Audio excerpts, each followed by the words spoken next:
to the We Love PMO YouTube channel, and after 15 years of helping businesses streamline their projects and systems, I know firsthand how the right setup can save you hours every week.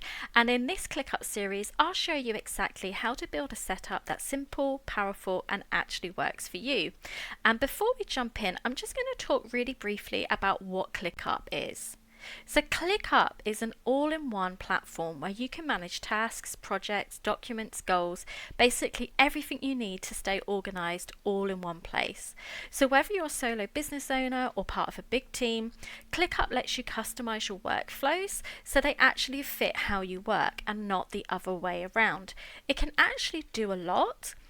Which sometimes that puts people off because they worry, actually, is this going to be difficult for me to use? But don't worry, this series will take you right from the very beginning and we will build it up as we go along. ClickUp is a really powerful workspace, and you can manage everything from simple task lists to very big business projects. And today we're going to start with the basics in this video. How ClickUp is structured, so spaces, folders and lists. And once you understand how these pieces fit together, setting up your workspace will feel a lot more natural. So what I'm going to do is I'm just going to open up ClickUp and share my screen with you and just talk through first of all the difference between those three areas before we start to set up an area that we can work on.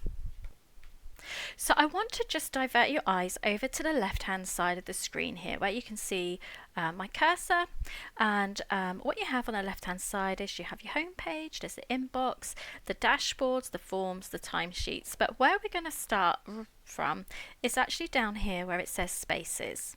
And we're actually going to create a space today, we're going to create a folder, and we're going to create a list. But before I go into showing you exactly how that works, I'm just going to quickly just talk through what actually is the difference between those three areas. So you need to try and think of it like this. At the very top, we have spaces. So spaces are your big high level categories. Now this could be anything from like a different department if you're running a business. So maybe you might have a marketing department, a customer support department, or maybe you might have an area for personal projects. So each space, you can have that set up as you wish. You might have, in each space, you can organize your work into two ways. So you can create folders to group related lists together, or you can just create lists directly without needing a folder. So folders are totally optional, but I would highly recommend, and I do highly recommend with clients that I work with, that you actually do use the folder function, because it's just so much easier to keep things a lot more organized and a lot easier to find and keep things structured in a very neat and ordered fashion. Using folders is really handy when you have much bigger projects and you need to keep things grouped together. So for example, under your marketing space, you could have a folder for social media campaigns, and then inside that folder you'd have different lists for each platform like Instagram or LinkedIn and YouTube. And then the list, this is actually where the real work happens, because the lists is actually what holds your tasks. And the task can't just float around on their own. Every single task you create in ClickUp has to live inside a list. So just to be clear, folders hold lists and lists hold tasks. Folders don't directly hold tasks, only lists do that. So quick recap is spaces are your bigger categories. Inside spaces you can have folders if you want to. Inside folders you have lists, and inside lists you have tasks. And once you get this structure down, everything counts and ClickUp makes a lot more sense. So let's start by actually creating a space today that we can work upon. So if you've logged into ClickUp, I want you to just come across here to the left hand side, and you'll see that it says create space. So let's click create space and it will bring this pop up here. Now let's just call this a sandbox area. You can call it anything else that you wish, but for this tutorial series I will be using this space as a sandbox area. And then I want you to press continue, and then it brings up this pop-up box here. So there are some pre-confined solutions that you can use. For example, got the starter, marketer teams, project management and product and engineering, but for this tutorial series we're just going to use the starter one, and then we can build around that. Now we can start to customize, but the only bit I'm going to suggest customizing right now is actually the task statuses. So if you just click on this middle bit here, it brings up the statuses template. So if you click where it says status template, you'll see that there's some examples. Now the status template, we're talking about the status that we would assign to particular tasks. So have a think about the types of projects that you are running. So for example, if you're working in the interior design space, you know, there might be things in regards to design edits. You know, you might need some reviews done for the client. You know, you can have a think about how you want that sort of set up and the type of language that you use within your business. It gives you some already pre-populated status templates that you can use. So for example, with content, it shows us like we have open, ready, writing, approval, rejected, published, and then closed. We have Kanban, so open, in progress, review, and closed. There's also a marketing one there. So you can just straight away just choose one of these if you wish. Normal is just your open, in progress, and closed. There's also a Scrum one there. So that's got your pending down to blocked all the way to closed. But like I said, for your business, it might be that you actually have your own language that you want to use that would make the most sense.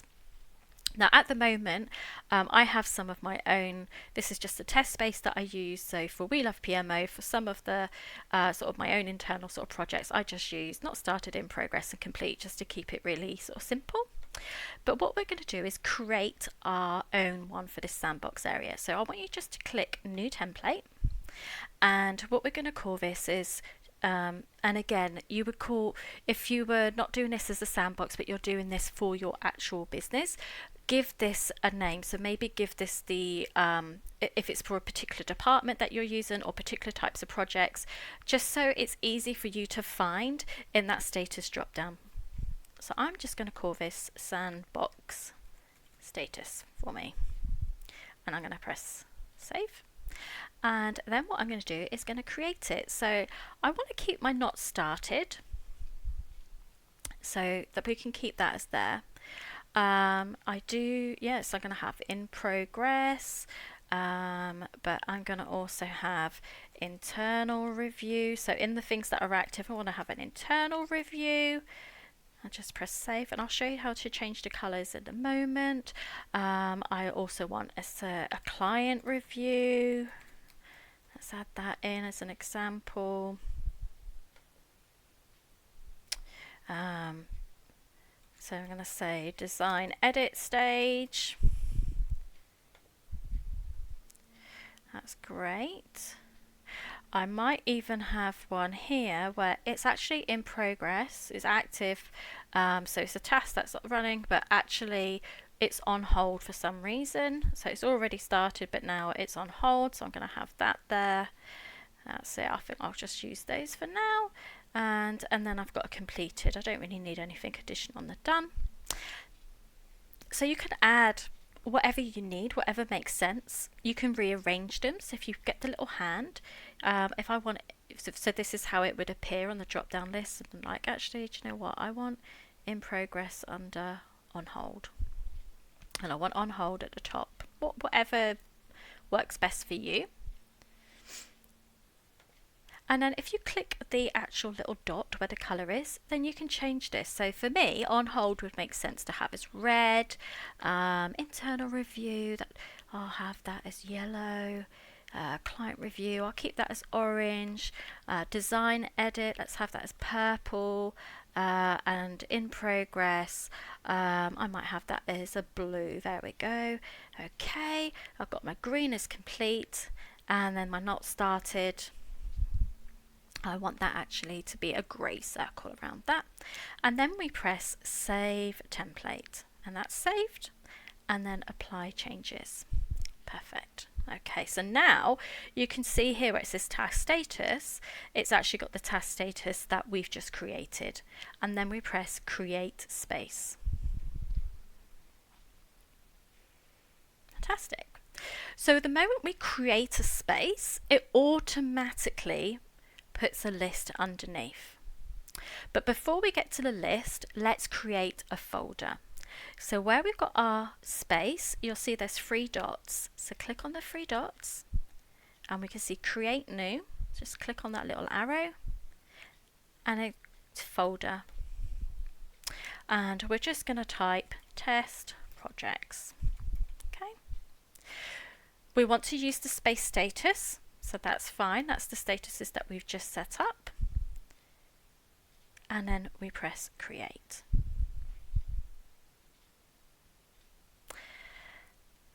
So now what we want to do, we're going to move this list underneath test projects. So just press the 3 little dots.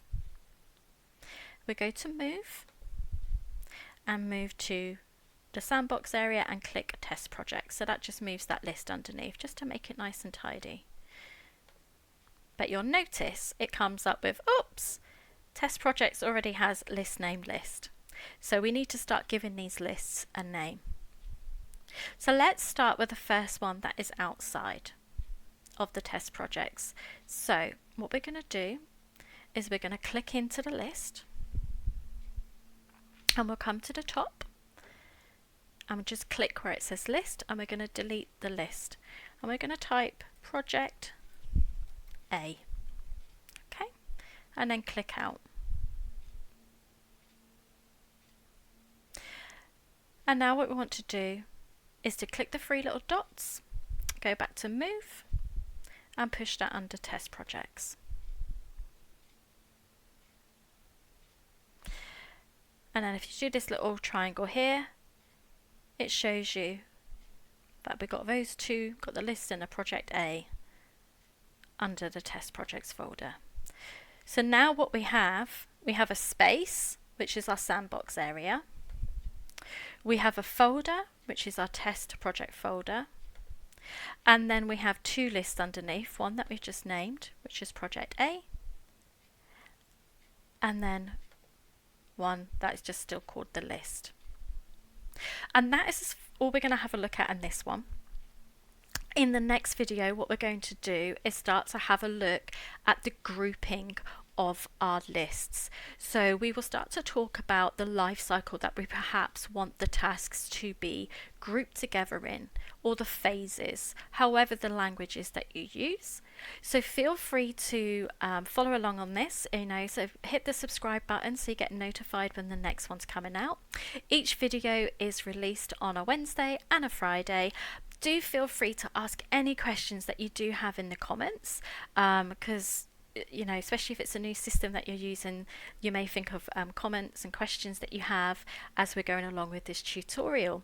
And my plan with these tutorials is just to keep them all between 10 to 15 minutes, so they're just really bite-sized pieces that people can dive in and out of as and when they have the opportunity to. But if they want to binge watch the whole series, it's not going to take any more than sort of 90 minutes or thereabouts to sort of go through the whole series. So thanks a lot for joining me today, and I look forward to catching and talking through with you on the next episode.